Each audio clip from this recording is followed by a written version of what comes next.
October 1888. Whitechapel, East London. The air does not feel like air. It tastes of sulfur, wet soot, and the metallic stench of the nearby slaughterhouses.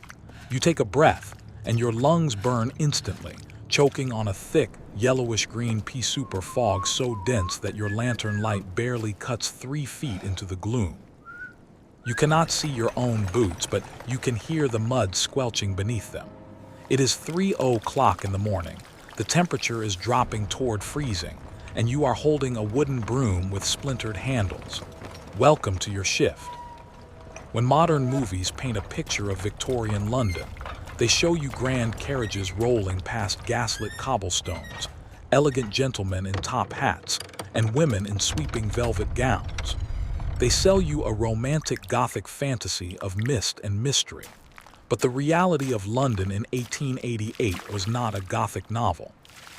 It was an industrial open-air sewer, a grinding machine that consumed human beings and spat out cheap labor. And at the absolute bottom of this urban machine was you, the night shift street cleaner of the East End. While the wealthy elite slept soundly in the West End behind thick brick walls and heated fireplaces, your job was to crawl through the belly of the metropolis and scrape away its daily waste before the sun rose. Your shift begins long before dawn, inside a damp, unheated depot where the smell of rotting hay hangs heavy in the rafters. You wear no protective gear. There are no rubber boots, no heavy waterproof jackets, and certainly no face masks to filter out the toxic air. Your uniform consists of whatever rags you manage to piece together. A threadbare wool coat soaked through with ancient rain, trousers held up by a piece of hemp rope, and leather boots with soles so thin that the freezing street sludge seeps through the moment you step outside. Your main tool is a heavy, stiff-bristled scavenger broom, accompanied by a wooden shovel and a hand-pushed iron cart that weighs nearly 100 pounds when empty. The physical reality of your work is relentless and brutal. In 1888, London ran entirely on horsepower. Over 300,000 horses moved through the city every single day, and each one produced roughly 25 pounds of manure. Add to that millions of gallons of horse urine, household slops tossed directly from tenement windows, rotten vegetable waste from street markets, and chemical runoff from unregulated factories. By midnight, the streets of Whitechapel were covered in a knee-deep layer of greasy, foul-smelling sludge known to locals as street mud. Your job is to push this heavy sludge into neat piles along the curb so the horse-drawn scraping carts can haul it away. Every sweep requires immense physical exertion. The mud is thick, heavy, and sticky, clinging to your broom like wet cement. Within 30 minutes, your shoulders burn, your lower back spasms with sharp pain, and your hands crack open in the icy air. The mixture of horse urine and industrial acid gets into the open cuts on your knuckles, stinging like liquid fire. There are no gloves. You simply wipe your bloody hands on your trousers and keep sweeping, because if the overseer catches you resting, you are fired on the spot, replaced in seconds by any of the hundreds of starving men waiting outside the workhouse gates. If the physical labor does not break you, the environment will. The London fog of late 1888 was not just mist.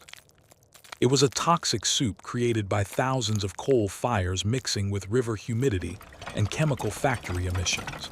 It was so thick that it settled like a heavy blanket over Whitechapel, muffling every sound and blotting out the faint glow of the gas lamps. You work in near-total darkness, guided only by the small, flickering candle inside your handheld lantern. This darkness carries a terrifying edge, because autumn of 1888 is not just any ordinary time in East London. It is the autumn of terror. As you move through the narrow alleys of Commercial Street and Dorset Street, your ears are constantly strained. Every creak of a wooden sign, every distant footprint on the wet flagstones makes your heart leap into your throat. Jack the Ripper is hunting in these exact streets.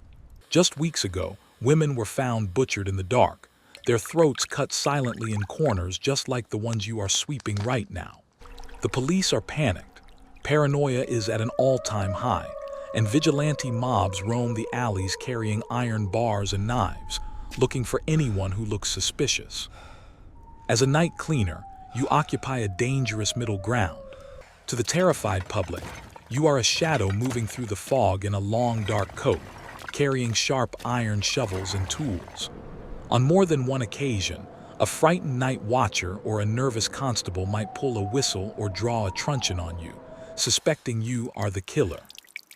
To the real killer, however, you are simply another isolated target working in the dark, separated from safety by streets of blinding mist. Every time you turn into a dead-end alleyway to clear a pile of refuse, you know that someone could be standing 2 feet away from you, completely hidden by the yellow haze. You are not alone on these streets, but the company you keep offers no comfort. Out of the shadows stumble the forgotten souls of the empire. Desperate women, driven by extreme poverty, offer themselves for a few pennies to pay for a night in a filthy lodging house. Drunk men wander out of illegal drinking dens, looking for a fight or looking to rob anyone weaker than themselves. Street gangs known as Rookery boys slip through the alleys, waiting to jump lonely workers and strip them of their boots and tools. You learn to keep your head down, to never make eye contact, and to keep sweeping no matter what you hear happening in the dark. By 5 in the morning, the psychological pressure and physical exhaustion peak. Your body is soaked in a mixture of cold sweat, freezing rain, and toxic mud. You have been breathing coal dust and horse fumes for 6 hours straight. Your lungs cough up black phlegm, a condition known as London lung that shortens the life expectancy of street workers to barely 40 years. Chronic bronchitis, tuberculosis, and severe rheumatism are guaranteed career outcomes. If you trip in the dark and cut yourself on broken glass lying in the filth, blood poisoning will likely claim your life within a week, as antiseptics and antibiotics do not exist for the poor. There are no hot showers waiting for you when your shift ends. There is no warm breakfast. When the morning bell tolls and the first daylight barely manages to turn the sky a pale gray, you turn in your cart and receive a handful of copper coins, barely enough to buy a loaf of stale bread and a cup of watered-down tea. You walk back to a cramped, drafty room shared with 4 other family members, take off your soaked boots, and lie down on a straw mattress, knowing you have to do it all over again in 12 hours. The Victorian era built grand monuments, expanded an empire across the globe, and created unimaginable wealth for a tiny elite. But that empire was held up by the broken backs of millions of invisible laborers who kept the machine running from the shadows. The street cleaner in the fog of 1888 had no historical plaque, no statue, and no name remembered by time. Yet without his brutal, silent labor, the greatest city in the world would have choked on its own decay in a single week. If you enjoyed this journey into the dark corners of history, hit subscribe to Past Legacy for more fascinating stories every week. Like, comment, and share if this changed the way you see the Victorian era.